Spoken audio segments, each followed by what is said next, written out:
Welcome to the Explainer. Okay, today we are diving into a really high-stakes digital game of cat and mouse. You know the classic cartoon, right? Tom and Jerry? Well, imagine that every single day, the cat is a genius, highly motivated hacker, and little Jerry is your company's absolute most sensitive data. In today's cybersecurity landscape, these threats are evolving incredibly fast. Attackers are constantly blending in and slipping right past standard defenses. Because of this, organizations desperately need digital detectives. Basically, superheroes who can spot these hidden attackers before they cause total chaos. And today, we're going to learn exactly how they do it. Okay, let's dive into this. Here is our training agenda for today. We'll start by looking at when perfect security fails, move into the threat hunting mindset, cover frameworks for the hunt, check out the Threat Hunter's Toolkit, track some adversary behaviors, and finally wrap up with stopping the next breach. All right, kicking things off with Section 1, when perfect security fails, or, as I like to call it, the inevitable boom. So I have to pose this critical question right out of the gate. Why is there no 100% security? Well, the hard truth of this industry is that the boom, the breach, is basically inevitable. A company can literally deploy multiple layers of defense, spend an absolute fortune, and attackers will still find a way in. Just ask Target. Back in 2013, they lost 40 million credit card numbers to hackers who just used third-party vendor credentials. It all comes down to a fundamental issue we call the magical triangle. It's this constant, never-ending tug-of-war between security, usability, and cost. You always have to sacrifice one for the sake of the others. Picture a banking system, right? It obviously has to be secure. But if that security is way too complicated, users are going to get incredibly annoyed. On the flip side, if it's overly simplistic and super user-friendly, well, it gets hacked. Balancing the two takes advanced tech, and that means massive costs. And look, even if you do have an unlimited budget, you're still going to run into what we call the Swiss cheese model. Think of a layered defense-in-depth strategy, literally like slices of Swiss cheese.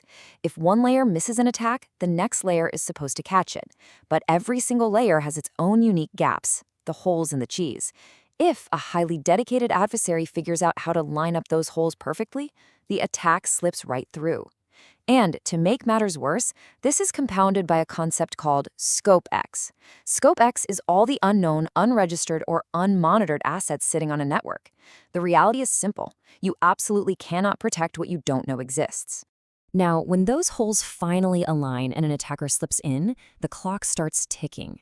The Ponemon Institute recently dropped this staggering statistic. It takes an organization an average of 200 days just to identify that a breach has even occurred, and then another 70 days just to contain it. Think about that. That is 270 days of a malicious actor just wandering freely around inside a network. And here's why preventing that is absolutely crucial. Because the average financial cost of a data breach, according to that very same survey, is a whopping $4 million. Shrinking that 270-day window and completely avoiding that $4 million price tag, that is the threat hunter's ultimate goal. Moving right along to Section 2, the threat hunting mindset. This is the paradigm shift.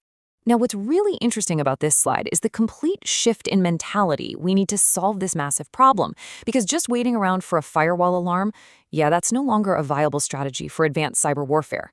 The difference here is stark. Reactive security is what most of us are used to. An alert goes off, an analyst investigates, and a response happens. But advanced attackers don't work like that anymore.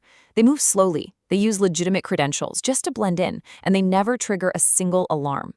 Now, threat intelligence is great. It tells you what to watch for. But threat hunting, that's about finding what is already there. True hunters are proactive. They're hypothesis-driven. They operate entirely on the assumption that a breach has already happened. Just take a look at this timeline. The period before an attack is called left of boom. That's when the attacker is doing their reconnaissance.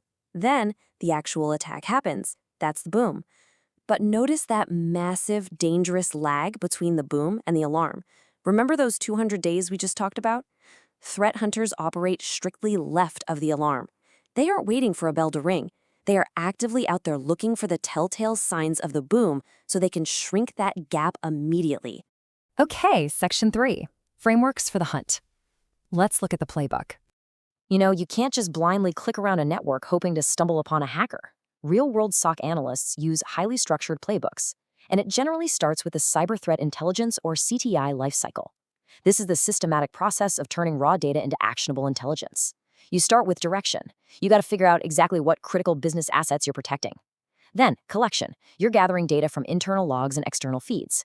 Next is processing, where you aggregate all that data so a human can actually read it. Then comes analysis. That's where you uncover the real attack patterns and derive insights. Finally, dissemination, where you present these findings to your stakeholders and you use their feedback to tighten up your security controls. Let's move to and see how this builds directly into the cyber kill chain. This is a brilliant framework that breaks down an adversary's actions into totally predictable steps. It goes from researching the victim during reconnaissance, all the way to sending the malicious payload in delivery, executing the code in exploitation, talking back to a command and control server, and finally executing actions on objectives, like extracting your data. Hunters use this, along with the MITRE ATT and C framework, to basically emulate the attacker's steps and track their specific tactics, techniques, and procedures. And the whole reason we map this out so meticulously is because threat hunting requires some serious, deep discipline. It's a professional, elite environment, and hunters really have to look at the data cleanly and methodically. All right, Section 4, the Threat Hunter's Toolkit. It's time to analyze the data. So we've got the theory and we've got the frameworks. Now let's look at the actual practical tools used out there on the digital battlefield. Above all else, a hunter needs telemetry. They're pulling in network monitoring data using tools like NetFlow and Zeek. They are scouring EDR telemetry, which basically tracks everything an endpoint device does. They might even deploy honeypots. These are deliberately vulnerable decoy servers left out just to see exactly how an attacker tries to compromise them. But honestly, the real magic happens in the SIEM, the Security Information and Event Management System. A SIEM aggregates the logs from literally every router, switch, and server in the building. It takes all these seemingly isolated minor oddities and correlates them together to warn you that an attack is brewing. Because when you're dealing with literally millions of network packets, you absolutely need these highly technical data sources unified into a clean, actionable view. The interface has to bring the anomalies right up to the surface so the human intuition of the analyst can start connecting the dots. Which brings us to Section 5, tracking adversary behaviors. Let's head out on a field hunt. It's time to actually put all this theory into practice and look at a real-world network anomaly. But first, let's reiterate this absolutely core mentality. The bad guy is already here. You have to operate with the baseline assumption that your firewall's completely failed, the attacker is currently using legitimate tools to hide, and they're moving incredibly slowly. In a lot of cases, they might just be beaconing, which means they're sending out these tiny, quiet little signals to the internet, just asking their master server for instructions. And this brilliantly illustrates exactly what we're talking about. Let's act like detectives for a second. Notice that first endpoint communicating every 15 seconds perfectly? Yeah, that level of mechanical consistency is a massive red flag for a malware beacon. And look at that bottom IP address. It made over 40,000 DNS requests to a domain called Nanobot Ninjas. I mean, come on, that is an absurd amount of traffic to a single domain. It's a huge indicator that the attacker is likely using the domain name system to literally sneak data right out of the network. And hey, what about that middle IP, the one connecting to Gmail over 4,000 times? Well, threat hunters piece together these weird, anomalous clues to uncover incredibly sophisticated attacks, like GCAT. GCAT is this super stealthy, Python-based backdoor that literally uses Gmail as its command and control server. Think about how clever that is. Because everyone in an office uses Google services, the malicious traffic just blends right in with regular, everyday office work. It hides perfectly in plain sight, and honestly, only a human hunter actively looking for strange connection intervals would ever be able to spot it. Finally, Section 6, stopping the next breach. The executive translation. So, you've done it. You found the hidden threat, you successfully located the GCCAT backdoor. Now what happens?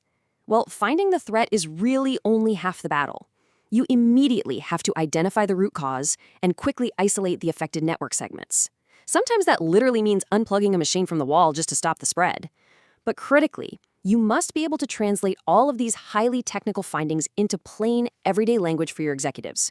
Because if you go running to the CEO talking about DNS requests and Python backdoors, you are going to lose them completely. You have to frame the business impact clearly. An instructor from Intellectual Point actually had a brilliant analogy for this. He compared it to being married for 30 years and wanting to buy a new truck. If you just go out and buy it, your spouse is going to be furious, right? But if you start dropping careful hints and you explain the practical benefits plainly over time until they internalize the need for it, boom, you get the truck. It's the exact same concept here. You have to help executives internalize the risk without drowning them in IT jargon so they can confidently authorize a real response. Which brings us to the end of our explainer, and I want to leave you with one final critical thought. If you check your network right now, your alarms might be completely silent. But are you truly secure, or are you just unaware? The very next time you sit down at a computer, I challenge you to adopt that proactive threat hunting mindset. Assume the breach, actively look for those hidden anomalies, and step fully